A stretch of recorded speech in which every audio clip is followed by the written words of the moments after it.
अस्सलाम वालेकुम नाजरीन, बहुत शुक्रगुजार हूँ कि वीडियो देखने के लिए आपने वक्त निकाला। नाजरीन, मेरे लिए इस मुल्क में अब इंसाफ का हुसूल और ये सोचना कि किसी को इंसाफ मिल सकता है, ये नामुमकिन हो चुका हुआ है। यानी अब जंगल के भी शायद कुछ कानून होते होंगे, जंगल में भी शायद कुछ उसूल होते होंगे, लेकिन जो यहाँ हो रहा है ना, अल्लाह माफ़ करे। अरशद शरीफ की बीवी, अरशद शरीफ की बेवा के वारंट गिरफ्तारी जारी हो गए हैं। आप सोच सकते हैं इस मुल्क में क्या हो रहा है। यानी मैं लोगों की बातें सुन रहा हूं, जब ये खबर जैसे ही आई यार, मैं हैरान हो रहा हूं कि इस मुल्क को हो क्या गया है। इस बदबख्ती से जान कब छूटेगी आखिर हमारी। ये खबर मैं आपको देता हूं नाजरीन, अरशद शरीफ की अहलिया के वारंट गिरफ्तारी जारी हुए हैं। अरशद शरीफ की अहलिया के, जो खुद इंसाफ मांग रही है, उसके हस्बैंड को किसने मारा उसका किसी को नहीं पता अभी तक, उसके वारंट गिरफ्तारी जारी हो गए। क्यों हुए हैं, ये सवाल आपके जहन में होगा ना, बताता हूं आपको। खबरें कुछ साथ में और भी हैं नाज़रीन। इमरान खान ने एक ऐसा छक्का मारने की कोशिश की है, अगर वो लग गया, वो पहले भी मारा था छक्का इमरान खान ने, जो था नैब तरमीमी बिल को उसने चैलेंज किया था। अब उसने दो चीज़ें और सुप्रीम कोर्ट में चैलेंज कर दी हैं। ये बहुत इंपॉर्टेंट है, बहुत इंपॉर्टेंट। और एक और बात बता दूं आपको, नैब तरमीमी बिल का फैसला महफूज हो चुका हुआ है, पहले व्लॉग बना चुका हुआ हूं। जस्टिस बंदयाल ने कहा था मैं घर जाने से पहले, मैं रिटायर होने से पहले ये काम करके जाऊंगा। अब जिन दो चीज़ों को इमरान खान ने मजीद चैलेंज किया है, मैं आपको वो बताता हूँ नाज़रीन। उसके साथ साथ सीधा खबरें मैं आपको दे देता हूँ। साबिक गवर्नर उमर सरफराज, PTI के हैं उमर सरफराज, उनका 5 रोज़ा जिस्मानी रिमांड पुलिस के उनको दे दिया गया है। उसके बाद यास्मीन राशिद का 5 रोज़ा जिस्मानी रिमांड पुलिस के हवाले कर दिया गया है। जरदारी साहब की स्टेटमेंट है, जिसके बाद ये कंफर्म हो गया हुआ है। लोग ही कह रहे हैं, सीनियर सहाफ़ी यही कह रहे हैं, भाई इंतखाबात नहीं होते। जरदारी साहब ने जो बात कर दी है, उसके बाद ये कंफर्म लग रहा है कि इंतखाबात नहीं होंगे। ये मैं आपको बता देता हूँ नाजरीन। अब ये 2-4 चीज़ें खबरें हैं ऐसी जो कि साथ साथ चलेंगी इंशाल्लाह, मैं आपको बताता रहूँगा। मेन खबर की तरफ पहले आते हैं इंशाल्लाह। दोस्तों, यहाँ पे अम्माद यूसुफ साहब, ये एयरवाई के वाइस प्रेसिडेंट हैं, एयरवाई न्यूज़ के प्रेसिडेंट हैं, सहाफ़ी भी हैं। उन्होंने ये खबर ब्रेक की है। अब मैं उसके ऊपर मजीद तबसरा भी करता हूँ और बताता भी हूँ खबरें और कहाँ से ये वाली आई हैं। कि लिखते हैं, Arshad Sharif murder case, judicial magistrate Abbas Shah issued non bailable arrest warrants of Arshad Sharif's wife Sumaiya Arshad and his producer Ali Usman. The magistrate is hearing case based on an FIR rejected by the family since day one. The family has no idea about this trial happening. They never received any summons by the police or the court. Neither they want to appear to give credibility to this bogus trial. Supreme Court has already taken suo motu notice in this case.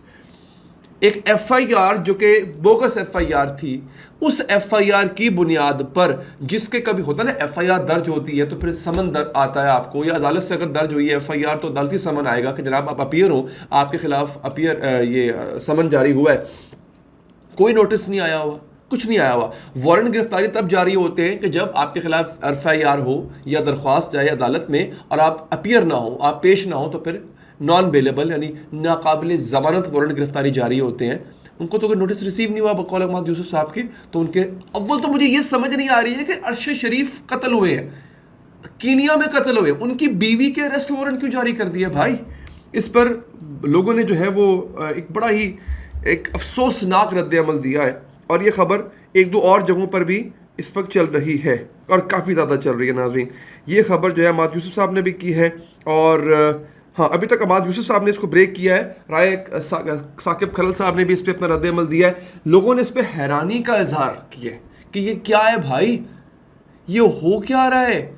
Arshad शरीफ की बीवी के arrest warrant कैसे जारी हो सकते हैं, समझ से बाहर है ये बात। अरशद शरीफ को जिन पुलिस वालों ने मारा था, मैं आपको एक और खबर दे दूं, जिन पुलिस वालों ने अरशद शरीफ को मारा था, उन तमाम पुलिस वालों की इंक्वायरी बैठी, उन सबको बेगुनाह करार दिया गया और अब वो वापस ड्यूटी पर है। और हमारे दफ्तर खारजा ने कोई एहतजाज नहीं किया, हमारे दफ्तर खारजा ने कोई बात नहीं किया इसके ऊपर। आप यहां से अंदाजा लगाएं स्टेट ऑफ अफेयर्स, इस मुल्क के अंदर कानून नहीं है। भेड़िए रहते हैं, भेड़िए, जिसका बस चलता है वो नोच खाता है। मैं आपको दीगर खबरें साथ साथ देता हूं नाज़रीन। इमरान खान के हवाले से, इमरान खान ने क्या किया है, कौन सा छक्का मारने की कोशिश की है इमरान खान। नाज़रीन, यहाँ पे जियो न्यूज़ इसको कोट कर रहा है खबर को, चेयरमैन PTI इमरान खान ने आर्मी एक्ट और ऑफिशियल सीक्रेट एक्ट में तरमीम को सुप्रीम कोर्ट में चैलेंज कर दिया। देखिए इमरान खान का जो ट्रायल चल रहा है या बाकियों का जितना भी शाह कुरैशी का ट्रायल चल रहा है, ये ऑफिशियल सीक्रेट एक्ट के तहत चल रहा है और ऑफिशियल सीक्रेट एक्ट के तहत ही एक खुसूसी अदालत बनाई गई है, उसमें चल रहा है। समझ रहे मेरी बात को आप? चेयरमैन पीटीआई की जानिब से आईनी दरख्वास्त सुप्रीम कोर्ट में 134/3 के तहत दायर की गई है और यह आईनी दरख्वास्त एडवोकेट शुएब शाहीन ने दायर की है, जिसमें वफाक सदर, वजारत दाखिला और सेक्रेटरी कौमी असम्बली को फरीक बनाया गया है। दरख्वास्त में यह मौक़िफ़ इख्तियार किया गया है कि ऑफिशियल सीक्रेट एक्ट और आर्मी तरमीमी एक्ट बुनियादी इंसानी हुकूक से मुतसादिम हैं। ऑफिशियल सीक्रेट एक्ट के तहत खुफिया इदारों को बगैर वारंट किसी भी घर में घुसकर तलाशी लेने का इख्तियार देना गैर आईनी है। दरख्वास्त में कहा गया है कि सदर मुमलिकत सोशल मीडिया पर वजाहत कर चुके हैं और उन्होंने दोनों कवानीन की मंजूरी नहीं दी। आपको याद होगा वो एक ट्वीट किया था आरिफ अलवी साहब ने, उन्होंने कहा था जनाब मैंने इन कवानीन की मंजूरी नहीं दी, मैंने दस्तखत नहीं किए। अच्छा जनाब, अब इसको कहा गया ये चूँकि इंसानी हुकूक के मुतसादिम है, आइन की असास के मुतसादिम है, लिहाजा इसको ख़त्म किया जाए। इसके साथ साथ नैब तरमीमी बिल भी इमरान खान चैलेंज किए हुए हैं। अगर फैसला उनके हक़ में आ जाता है इमरान खान के, तो मरियम से लेकर शहबाज से लेकर इन सब की ज़मानतें भी कैंसिल हो जाएंगी, ये सब दोबारा अंदर होंगे। ये एक बहुत बड़ी विन होगी इमरान खान के लिए अगर नाज़रीन ऐसा होता है तो।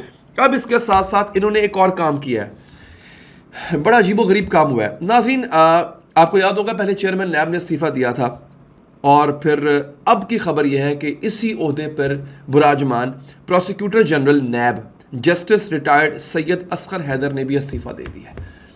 ये इस्तीफ़ा इतना बड़ा क्यों है? इस इस्तीफ़े को इतना बड़ा इस्तीफ़ा क्यों कहा जा रहा है? उसकी वजह यह है नाज़रीन कि नैब किसी भी तरह का रेफरेंस दायर नहीं कर सकती जब तक कि उसके पास प्रोसिक्यूटर जनरल ना हो। अब जब तक नया प्रोसिक्यूटर जनरल अपॉइंट नहीं होता, नैब के मज़ीद रेफरेंसेस दाखिल नहीं हो सकते। हाँ, शरीफ ख़ानदान के ख़िलाफ़ मज़ीद रेफरेंसेस आने थे, नहीं हो पाएंगे, पीपल्स पार्टी वालों के ख़िलाफ़ नहीं हो पाएंगे, लेकिन तहरीक इंसाफ वाले इसलिए खुश हैं कि उनके लीडर यानी इमरान खान के ख़िलाफ़ भी मज़ीद कोई रेफरेंस दाखिल नहीं हो पाएगा। तो नाज़रीन ये इस वक्त सूरत हाल है। और मैं आपको एक बड़ी हैरान कुन ख़बर मैं आपको बता देता हूँ नाज़रीन वजन, वो ये है कि मोहम्मद बिन सलमान वो सऊदी अरब से इंडिया पहुंच चुके हैं। हमें बताया गया था कि मोहम्मद बिन सलमान आज 6-7 घंटे के लिए पाकिस्तान भी रुकेंगे, आएंगे, लेकिन वो पाकिस्तान की फ़िज़ाओं से होते हुए इंडिया पहुंचे हैं, भारत पहुंचे हैं। G20 समिट वहाँ पे होने जा रहा है, वहाँ पे वो उसका हिस्सा बनेंगे। वो पाकिस्तान नहीं आए। हमने ये खबर मीडिया पे हर जगह चलाई थी कि वो आएंगे। उनको भी पता था कि पाकिस्तान में ये चर्चा आम है इस वक्त कि मैं आऊँगा, लेकिन वो नहीं आए। इसका क्या मतलब है? इसका मतलब बता दें मतलब क्या है? ये जो कहा जा रहा था कि सऊदी वली अहद जो है वो खुश हैं जो कुछ पाकिस्तान में हो रहा है, वो उससे मुतमईन है। रिजल्ट आपके सामने। अगर सऊदी वली अहद नहीं आए, कह के नहीं आए, ऐसा नहीं है कि मतलब कह के नहीं आए, तो फिर आप समझ जाए ना जन, हुजूर समझ जाइए कि वो खुश नहीं है। वो जो कुछ हो रहा है पाकिस्तान में वो उससे मुतमईन नहीं है, खुश नहीं है, वरना वो आते।